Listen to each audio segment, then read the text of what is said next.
ദേശീയോദ്യാനങ്ങൾ. ഏറ്റവും കൂടുതൽ ദേശീയോദ്യാനങ്ങളുള്ള ജില്ല ഇടുക്കിയാണ്. ഇടുക്കിയാണ് ഏറ്റവും കൂടുതൽ ദേശീയോദ്യാനങ്ങളുള്ള ജില്ല. കേരളത്തിലെ ഏറ്റവും ചെറിയ ദേശീയോദ്യാനം പാമ്പാടുംചോലയാണ്. പാമ്പാടുംചോലയാണ് കേരളത്തിലെ ഏറ്റവും ചെറിയ ദേശീയോദ്യാനം. പറമ്പിക്കുളം വന്യജീവി സങ്കേതം സ്ഥിതി ചെയ്യുന്ന ജില്ല പാലക്കാടാണ്. പാലക്കാട് ജില്ലയിലാണ് പറമ്പിക്കുളം വന്യജീവി സങ്കേതം സ്ഥിതി ചെയ്യുന്നത്. ഒരു മരത്തിൻ്റെ പേരിലറിയപ്പെടുന്ന കേരളത്തിലെ വന്യജീവി സങ്കേതം കൊല്ലത്തുള്ള ചെന്തുരുണി വന്യജീവി സങ്കേതമാണ്. കൊല്ലത്തുള്ള ചെന്തുരുണി വന്യജീവി സങ്കേതമാണ് ഒരു മരത്തിൻ്റെ പേരിൽ അറിയപ്പെടുന്ന കേരളത്തിലെ വന്യജീവി സങ്കേതം. മഴനിഴൽ പ്രദേശത്തുള്ള കേരളത്തിലെ വന്യജീവി സങ്കേതം ഇടുക്കി ജില്ലയിലെ ചിന്നാർ ആണ്. ഇടുക്കി ജില്ലയിലെ ചിന്നാർ ആണ് മഴനിഴൽ പ്രദേശത്തുള്ള കേരളത്തിലെ വന്യജീവി സങ്കേതം. ചിമ്മിനി വന്യജീവി സങ്കേതം സ്ഥിതി ചെയ്യുന്ന ജില്ല തൃശ്ശൂരാണ്. തൃശ്ശൂർ ജില്ലയിലാണ് ചിമ്മിനി വന്യജീവി സങ്കേതം സ്ഥിതി ചെയ്യുന്നത്.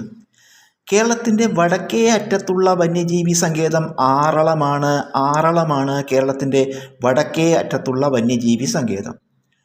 കേരളത്തിൻ്റെ തെക്കേ അറ്റത്തെ വന്യജീവി സങ്കേതം നെയ്യാറാണ്. നെയ്യാറാണ് കേരളത്തിൻ്റെ തെക്കേ അറ്റത്തെ വന്യജീവി സങ്കേതം. അരിപ്പ വനപ്രദേശം സ്ഥിതി ചെയ്യുന്ന ജില്ല തിരുവനന്തപുരമാണ്. തിരുവനന്തപുരം ജില്ലയിലാണ് അരിപ്പ വനപ്രദേശം. മലബാർ വന്യജീവി സങ്കേതം സ്ഥിതി ചെയ്യുന്ന ജില്ല കോഴിക്കോടാണ്. കോഴിക്കോട് ജില്ലയിലാണ് മലബാർ വന്യജീവി സങ്കേതം സ്ഥിതി ചെയ്യുന്നത്. കൊട്ടിയൂർ വന്യജീവി സങ്കേതം സ്ഥിതി ചെയ്യുന്ന ജില്ല കണ്ണൂരാണ്. കണ്ണൂർ ജില്ലയിലാണ് കൊട്ടിയൂർ വന്യജീവി സങ്കേതം സ്ഥിതി ചെയ്യുന്നത്. ഡോക്ടർ സലിം അലി പക്ഷി സങ്കേതം എന്നറിയപ്പെടുന്നത് ഏതാണ്? തട്ടേക്കാട് പക്ഷി സങ്കേതം. ഇത് എറണാകുളം ജില്ലയിലാണ്. എറണാകുളം ജില്ലയിലെ തട്ടേക്കാട് പക്ഷി സങ്കേതമാണ് ഡോക്ടർ സലീം അലി പക്ഷി സങ്കേതം എന്നറിയപ്പെടുന്നത്. കേരളത്തിലെ ഏറ്റവും ചെറിയ സംരക്ഷിത പ്രദേശം ഏതാണ്? ഉത്തരം മംഗളവനം പക്ഷി സങ്കേതം. മംഗളവനം പക്ഷി സങ്കേതമാണ് കേരളത്തിലെ ഏറ്റവും ചെറിയ സംരക്ഷിത പ്രദേശം. കേരളത്തിലെ ഏക മയിൽ സംരക്ഷണ കേന്ദ്രം ഏത്? ചൂലനൂർ. ചൂലനൂരാണ് കേരളത്തിലെ ഏക മയിൽ സംരക്ഷണ കേന്ദ്രം. മുണ്ടേരിക്കടവ് പക്ഷി സങ്കേതം സ്ഥിതി ചെയ്യുന്ന ജില്ല ഏത്?